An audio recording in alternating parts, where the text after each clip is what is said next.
가지를 다 알아요. 변화를 알아야 하고 변하지 않는 것들에 대해서 알고 있어야 되고 40세 미만의 분들은 그 유례가 없을 정도로 금융자산으로 자산을 만들어가는 세대입니다. 2000년도 초입에 제 고객들에게 다우지수를 주로 설명했습니다. 10개 중에 8개, 9개가 기술주가 됐던 거에 의해서 S&P 500이 지금은 다우보다 더 강력하게 오릅니다. 이것조차 변하지 않는 진리가 아니에요. 코라노비치 같은 사람들이 지금의 레짐 체인지를 받아들이지 못하고 약세를 주장하다가 시장을 떠나죠.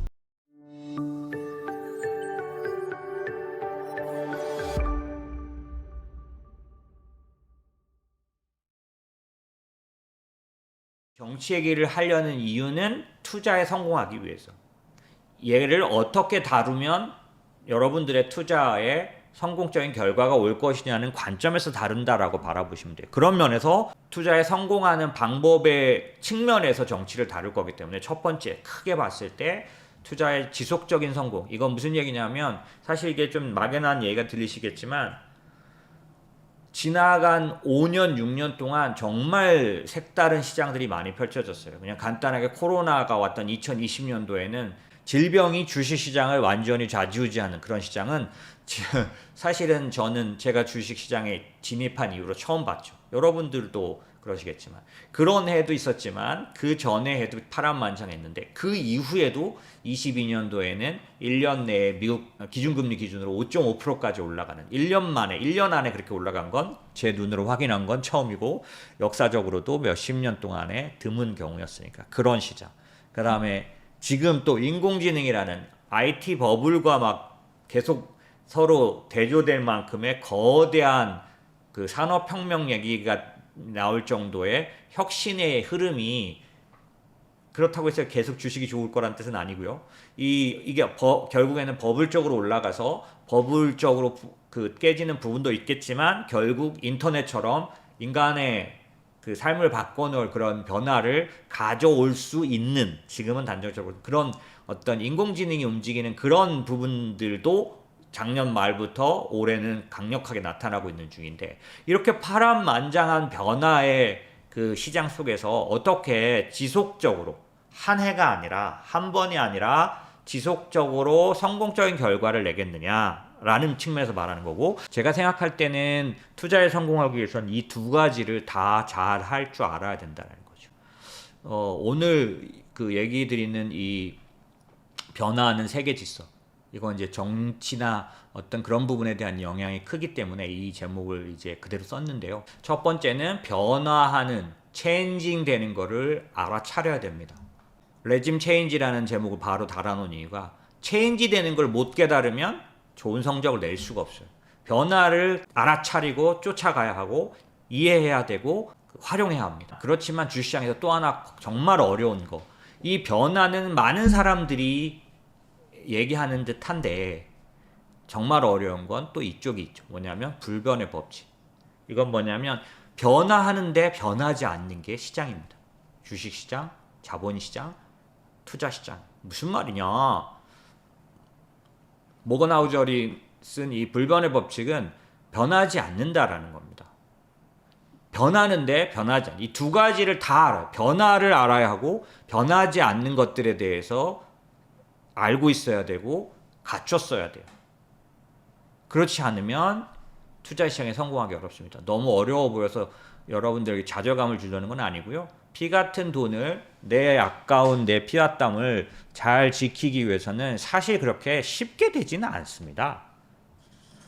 그래서 예전에도 한번 말씀드렸지만 빠르게 돈 버는 방법, 빠르게 부자가 되는 방법 저는 가르쳐 드릴 능력은 없다고 제가 말씀드려요. 왜냐면 아무리 생각해도 저는 쉽게 간단하게 말할 게 없어요.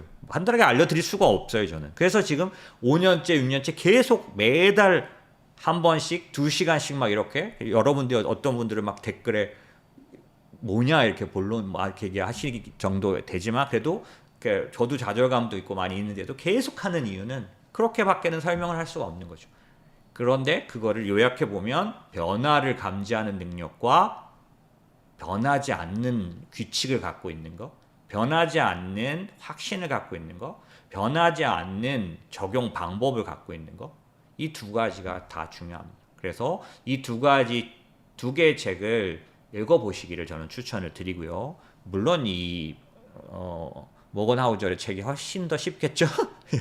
여기는 전부 숫자들로 되어 있으니까. 그러나 오늘 그래서 그런 면에서 이쪽 얘기는 제가 오늘 요약을 쭉 말씀드릴 거고 이쪽은 직접 보시길 추천드리고요. 저는 계속해서 이 불변의 법칙 얘기를 오랫동안 드려왔습니다. 저는 행동재무학적 접근이 반드시 필요하다고 말하는데 그런 얘기죠. 시장의 양상은 달라지지만 언제나 그 사람의 심리라는 것 때문에 현상은 똑같이 나타나죠. 그래서 그런 면들을 배우시는 게 필요한데 첫 번째, 변화하는 세계 질서를 감지하고 알아채리는 능력을 우리는 레짐 체인지라고 이제 저는 설명드리고 싶어요. 뭐냐면 레짐, 어떤 지배 세력이라든지 지배하는 에너지라든지 지배하는 어떤 그 사상이라든지 지배하는 어떤 움직임 같은 것들이 바뀌었다라는 거예요. 이걸 못 느끼면 이걸 너무 느리게 캐치하면 성공적인 투자 결과를 내기는 어렵습니다. 그래서 레짐 체인지를 할 줄 알고 레짐 체인지를 그러니까 감지하고 그것들을 반영할 줄 알아야 된다. 하지만 마크 트웨인이 말한 history repeat, doesn't repeat 반복되지는 않죠. 그러나 it often rhyme 히스토리는 라임 운율합니다. A-, B-, C-는 나타나는 거죠. 그렇기 때문에 기본적으로 거듭 말씀드리지만 과거 시장을 모르는 사람은 레짐 체인지를 제대로 적용할 능력이 잘 안 돼요. 그래서 자꾸만 과거의 시장을 저는 가져와서 얘기를 드리고 과거의 데이터를 자꾸 들이대는 이유는 라임하기 때문에. 그런 면에서 볼 때 우선 첫 번째 변화를 잘 못 깨닫는 이유가 뭐냐, 레짐 체인지가 왜 어려울까라고 보면 저 얘기를 잠깐 좀 드리겠습니다. 저희 아버님은 월남 찬점용사세요. 물론 저희 할아버님, 외할아버님, 일할아버님 진짜 한국전 그 6.25를 경험하신 분들이에요. 근데 저희 아버지는 그렇지는 않으시지만 이때 상황상 베트남전에 참전하셨어요. 어쨌든 그럴 때 그 베트남 전쟁을 저는 경험해 보지 못했기 때문에 아버님이 설명해 주신 전쟁이 제가 들은 전쟁에 그래도 가까이 드는 게 전부예요. 그런데 저는 어떠냐? 저희 아들이 생각도 못하는 일들을 저는 직접 경험했죠. 그래서 제가 이거 이미지 넣으면서 사실은 이 쥐잡기 운동 이게 생각이 나더라고요. 사실 여기는 이제 이렇게밖에 못 넣었지만 더 적나라한 기억이 있어요. 그 산동네를 넘어서 학교를 갔었는데 중학교 때인 걸로 기억나는데 이 쥐를 잡아서 막 태우고 그런 모습들을 많이 볼 수 있었어요. 모아가지고 떼로 하다 보니까 좀 흉측하죠.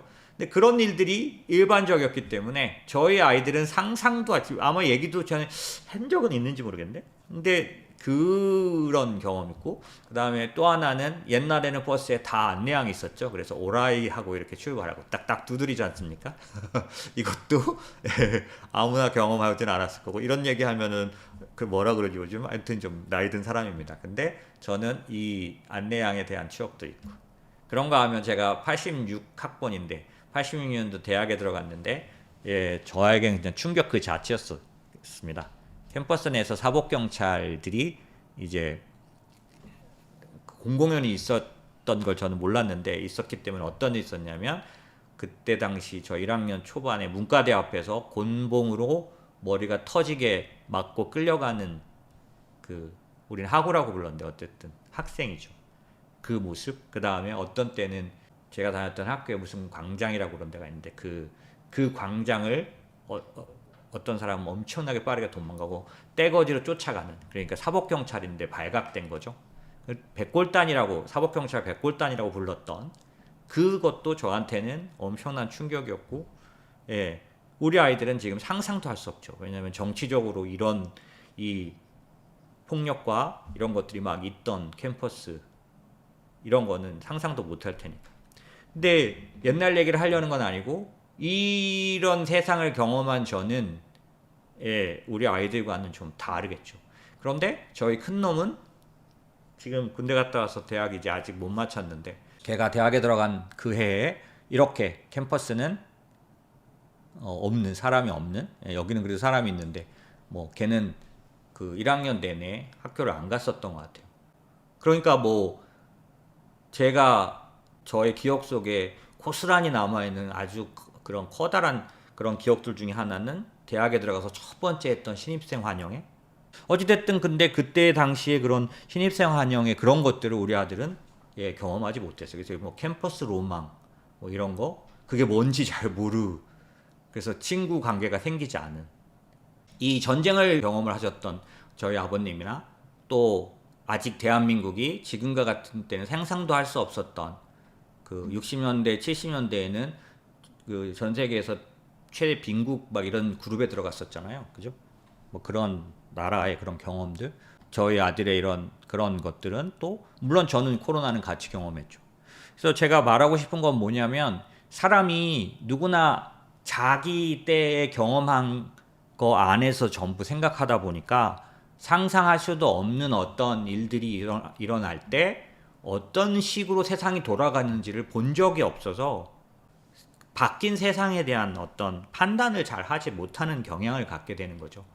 그래서 이제 약간 제가 말을 좀 길게 했는데 레짐 체인지는 뭐냐면 한 번도 경험하지 않았던 다른 세상이 왔을 때 다른 일들이 발생했을 때 그 세상에서는 어떤 일들이 당연하게 일어나는지를 너무 판단하기 어렵고 개인적으로는 커버하기 어렵다는 건데 왜 그러냐면 세상의 변화의 큰 주기는 여러 세대 동안 전개되기 때문에 일반적으로 한 사람은 하나의 단계만 경험하는 경우 일부만 경험하는 거죠. 그래서 예를 들어 저희 할아버지가 한국이 엄청나게 성장하는 시기를 경험했고 부모님이 그 성장에서 뭐 어떤 수혜를 입는 그런 경험을 했다면 저처럼 직장 생활의 어떤 20년이 막 그렇게 그 나날이 달라지는 그런 성장의 그런 경험을 했다면 그렇지 않은 완전히 달라진 세상에 대해서는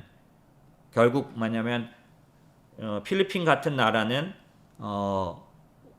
한국에게 동양체육관 그 돔으로 만들어진 그 체육관을 지어줄 정도로 과거에는 그런 선진국이었는데 그 필리핀이 지금은 한국에 와서 이제 돈을 벌어가야 되는 그런 나라가 됐다면 그런 쇠퇴 시기에 들어가 있을 때 과거의 성장의 시기를 상상도 못할 뿐더러 그 다음에 쇠퇴의 시기가 올 때 성장의 시기를 살았던 사람들은 경고 신호를 읽을 수 없는 거죠. 그 변화와 혼란을 예상하고 판단할 준비가 안 될 수밖에 없다는 거예요. 사람들은 일반적으로 일어나는 일의 아주 작은 부분만 경험하기 때문에 다가오는 변화의 큰 순간을 놓치게 된다는 거죠. 자기 경험 안에서. 그 대표적으로 보시면 저나 여러분들은 혹시라도 여기서 제 얘기를 보시는 40세 미만의 분들은 보시면 과거의 역사상 유례가 없을 정도로 금융자산으로 자산을 만들어가는 세대입니다. 하지만 지금 55세 이상인 사람들은 부동산으로 주식이 아니라 부동산으로 자산을 증식하는 일이 일반적이었죠. 저만 해도 대출받아서 아파트 사는 게 일반적인 세대였었습니다.